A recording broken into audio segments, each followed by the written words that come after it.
ठीक है।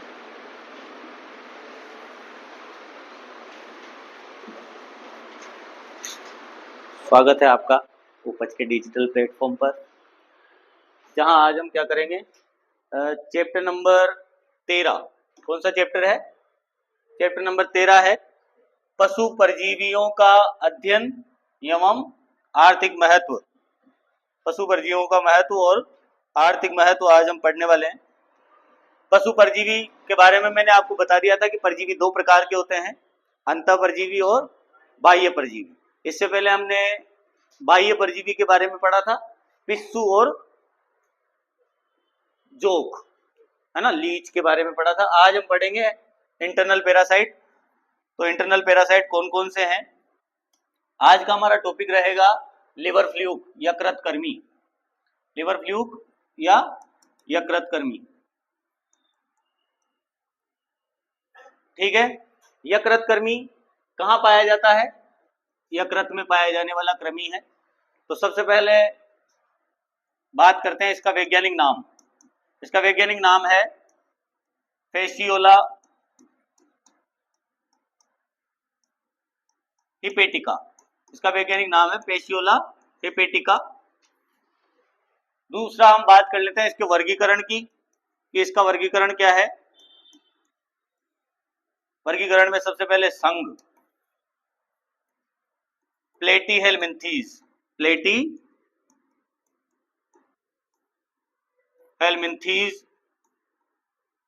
इसका संघ है। प्लेटीहेलमिन्थीज जंतु जगत का ऐसा संघ है जो टीनोस्पोरा के बाद में हम इसको पढ़ते हैं। प्लेटीहेलमिन्थीज का मतलब इस संघ में कैसे जीव आते हैं? इस संघ में जो जीव आते हैं वो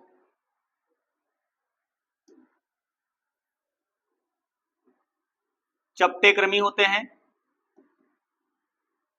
चपटेकृमि, फ्लेट वर्म, क्या कहेंगे उनको हम?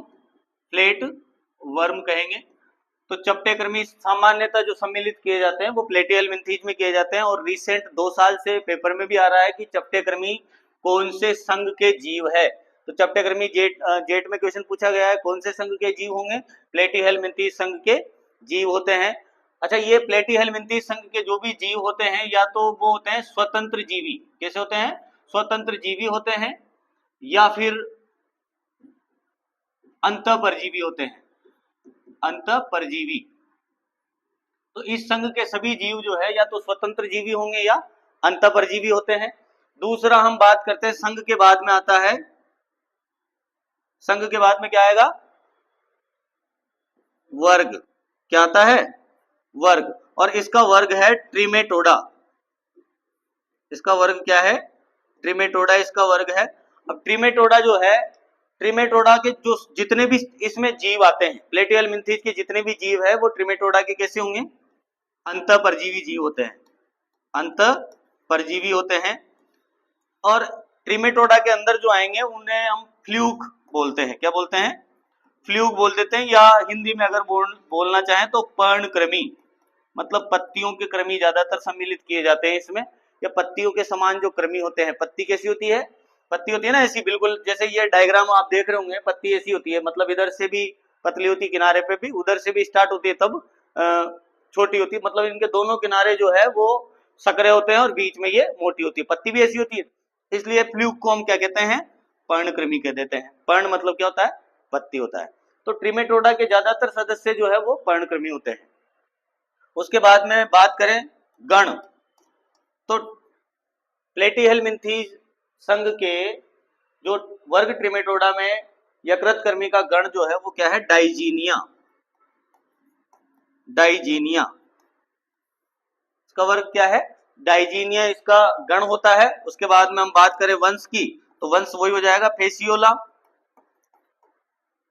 फेसियोला। और दूसरा जाति जो है इसकी हिपेटिका। फेसियोला हिपेटिका। तो ये हमने क्या देखा? उसका वैज्ञानिक नाम, वैज्ञानिक नाम की बात कर ली। और उसके बाद में हमने उसके वर्गीकरण की बात की। और वर्गीकरण में हमने कुछ चीजें यहाँ पर समझी है, जैसे प्लेटीहेलमिन्थीज की और ट्रिमेटोडा के बारे में हमने यहाँ समझा है। नेक्स्ट अपन बात करते हैं लिवर फ्लूक की बाह्य संरचना। लिवर फ्लूक की बाह्य संरचना क्या होगी, इधर देखिए, इसमें दो प्रकार के चूसक पाए जाते हैं। कितने प्रकार के चूसक होंगे इसमें? चूसक जो होंगे वो दो प्रकार के होंगे। एक तो होता है अग्र चूसक और एक होता है अधर चूसक। ठीक है, अग्र चूसक ये जो पोर्शन है इसे हम क्या कहते हैं? अग्र चूसक कहेंगे। क्या कहेंगे?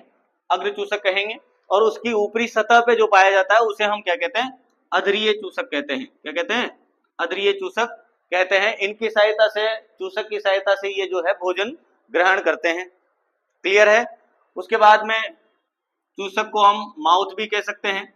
उसके बाद में ये इसका हेड भाग है, इसका सिर, ये इसकी बॉडी है और ये इसका लास्ट पार्ट है। मतलब इसका सिर दो भागों में बटा होता है, सिर और काय।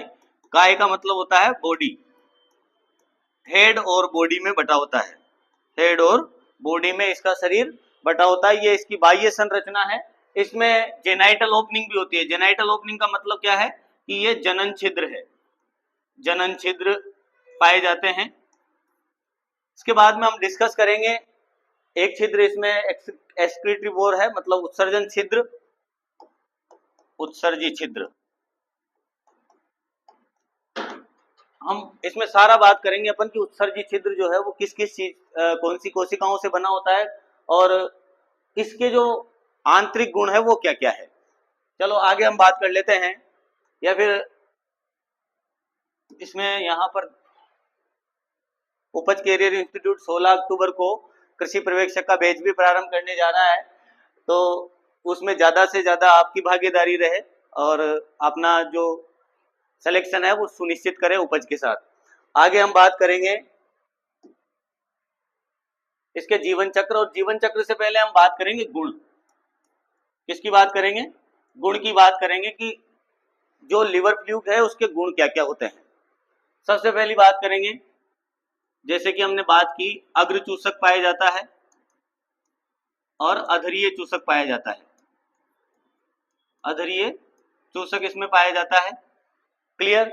उसके बाद में हम बात करेंगे कि जैसे उत्सर्जन जो होता है, उत्सर्जन इसमें जो होगा वो ज्वाला कोशिकाओं से होता है। ज्वाला कोशिकाओं के द्वारा उत्सर्जन होता है, जिन्हें हम क्या कहते हैं? फ्लेम सेल, फ्लेम सेल कहेंगे। ज्वाला कोशिकाओं से उत्सर्जन होता है। उसके बाद में बात करें श्वसन की, कि लिवर फ्लूक में श्वसन किस प्रकार का होता है या सभी प्लेटीहेल्मिन्थीज में श्वसन किस प्रकार का होता है। तो श्वसन जो है इसमें श्वसन तंत्र जो होगा वो अनुपस्थित होता है, श्वसन तंत्र अनुपस्थित होता है, श्वसन तंत्र अनुपस्थित होता है। अर्थात श्वसन जो होता है वो किससे होता है? त्वचीय श्वसन होता है। त्वचीय श्वसन, किस प्रकार का श्वसन पाया जाता है? त्वचीय श्वसन पाया जाता है। अगली बात करते हैं परिसंचरण तंत्र। परिसंचरण तंत्र, सर्कुलेटरी सिस्टम। तो परिसंचरण तंत्र भी इसमें अनुपस्थित होता है। परिसंचरण तंत्र भी क्या होता है? अनुपस्थित होता है। बात करें कि ये नर्व मादा, तो इसमें ये क्या है? उभयलिंगी प्राणी है। कैसा प्राणी है? उभयलिंगी प्राणी है। उभयलिंगी का मतलब है कि नर व मादा एक ही जंतु पर उपस्थित होंगे। उभयलिंगी प्राणी है तो क्या होना चाहिए? उभयलिंगी प्राणी है तो जनरली यही होना चाहिए कि जैसे एक ही पौधे पे दो फूल है तो हम ये देखते हैं कि 100 परागण, एक ही पुष्प में अगर दोनों पार्ट है तो हम ये देखते हैं कि 100 परागण होना चाहिए। पर इसमें 100 परागण नहीं होकर के स्वनिषेचन नहीं होता, इसमें स्वनिषेचन नहीं होता है। इसमें कौन सा निषेचन होता है? पर निषेचन इसमें पाया जाता है, पर निषेचन इसमें पाया जाता है। तो आपसे पूछा जाए कि लिवर फ्लूक में कौन सा निषेचन पाया जाता है, तो पर निषेचन पाया जाता है। उभयलिंगी होते हुए भी इसमें किस प्रकार का निषेचन पाया जाता है? पर निषेचन पाया जाता है। और इसमें जो निषेचन पाया जाता है वो आंतरिक निषेचन होता है। तो प्लेटीहेल्मिन्थीज के जितने भी जीव है उनमें कौन सा निषेचन पाया जाता है? आंतरिक निषेचन पाया जाता है। आंतरिक निषेचन और पर निषेचन। ठीक है, तो अगर ऑप्शन में आए कि जैसे यकृत कर्मी में निषेचन किस प्रकार का होगा, तो आंतरिक व पर निषेचन यकृत कर्मी में पाया जाता है। ठीक है, ये चीज हमारे पास कंप्लीट होगी। दूसरी चीज है कि जैसे जब इसका लार्वा बनता है, हम आगे बात करेंगे कि लार्वा जैसे शरीर में जाता है तो ये गलता क्यों नहीं है, क्योंकि पेट के एंजाइम तो अच्छे अच्छे फूड को पचा सकते हैं, वो तो हर फूड को गला सकते हैं, तभी तो आंत्र में जाएगा, या फिर आगे तभी जाएगा जब आमाशय में होके जाएगा। तो आमाशय में मरता क्यों नहीं है, इसकी भी बात करेंगे हम आगे। तो ये मैंने इसके गुणों की बात की है। किसकी बात की है? ये इसके गुण हैं, ये हमने देख लिए गुणों के बारे में। अब आगे हम बात करेंगे गुणों के बाद में जीवन चक्र की। तो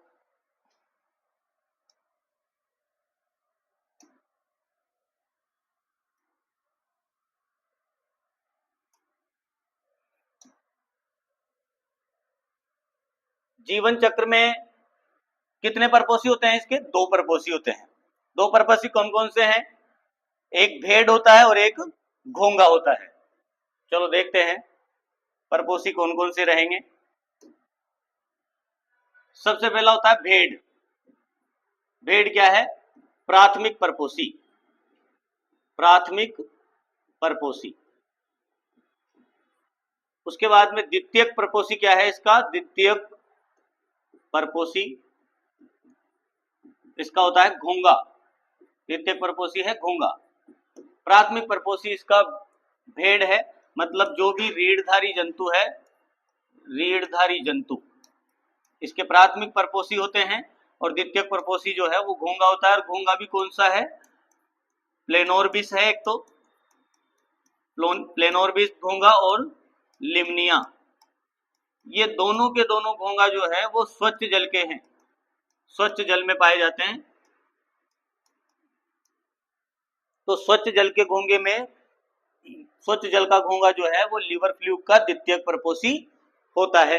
अब हम चक्र देख लेते हैं, चक्र किस प्रकार का रहेगा। जैसे कि भेड़ है, तो भेड़ में अंडे जो है, अंडे से जो पहली लार्वा अवस्था निकलेगी, जैसे कि अंडे हैं, अंडे से जो पहली लार्वा अवस्था निकलती है उसका नाम होता है मिरासीडियम। पहला लार्वा इसका क्या कहलाता है? मिरासीडियम कहलाता है।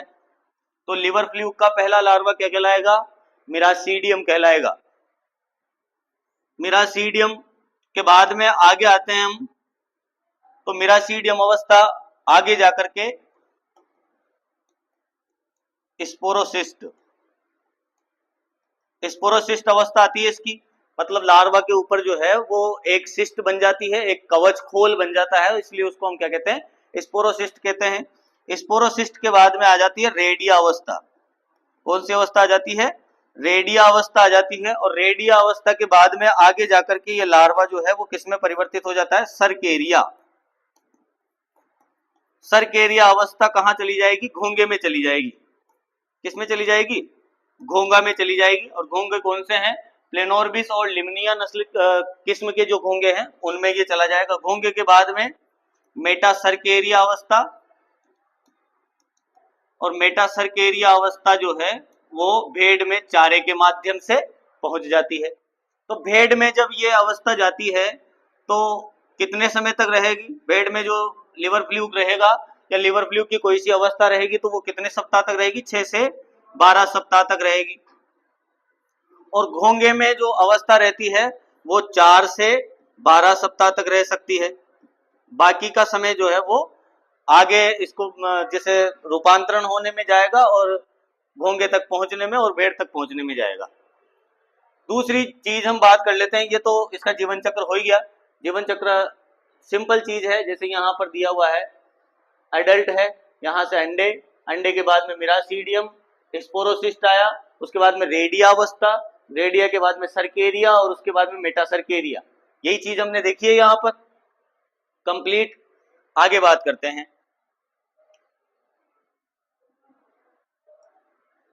ये था आपका जीवन चक्र। और जीवन चक्र के बाद में अगर हम बात करें कि जैसे भेड़ में रह करके ये पोषण किस प्रकार से लेता है, ये जीव भेड़ में रहेगा,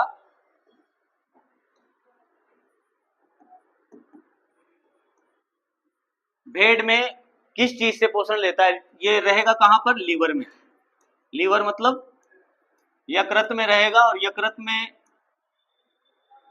और दूसरी चीज पित्त वाहिनी में भी रहता है। ये किस में रहता है? पित्त वाहिनी में, बाइल डक्ट, बाइल डक्ट में रहेगा और लीवर में रहेगा। इन दोनों में एक तो पित्तरस इसका भोजन होगा, पित्तरस, खून, दो चीजें इसका भोजन होती है। एक तो होता है पित्तरस और एक होता है खून होता है, ठीक है। अब लीवर में रहने से क्या क्या चीजों का नुकसान होगा? लीवर में रहेगा तो लीवर को ये गलाने का कार्य करेगा। किसका कार्य करेगा? लीवर को गलाने का कार्य करेगा। तो हम आगे आ जाते हैं कि आर्थिक महत्व क्या है। तो सबसे पहली चीज क्या है? Liver rot. इससे क्या होता है? लीवर रोट होता है। लीवर रोट का मतलब होता है लीवर का सड़ना, लीवर का सड़ना। और लीवर के सड़ने को हम सिरोसिस कहते हैं। क्या कहते हैं? सिरोसिस। आगे जो बीमारी उत्पन्न होती है, लीवर के सड़ने से जो बीमारी उत्पन्न होती है, उसे सिरोसिस कहते हैं। उसके बाद में दूसरी चीज इससे हो जाएगी पथरी। क्या हो जाएगी? पथरी हो जाएगी। और पथरी को हम कहते हैं स्टोन। और पथरी कहाँ होगी? जहां पर ये रहता है। और ये रहता कहाँ है? पित्त में। तो पित्त कोशिकाएं जो है या पित्त वाहिनी जो रहेगी,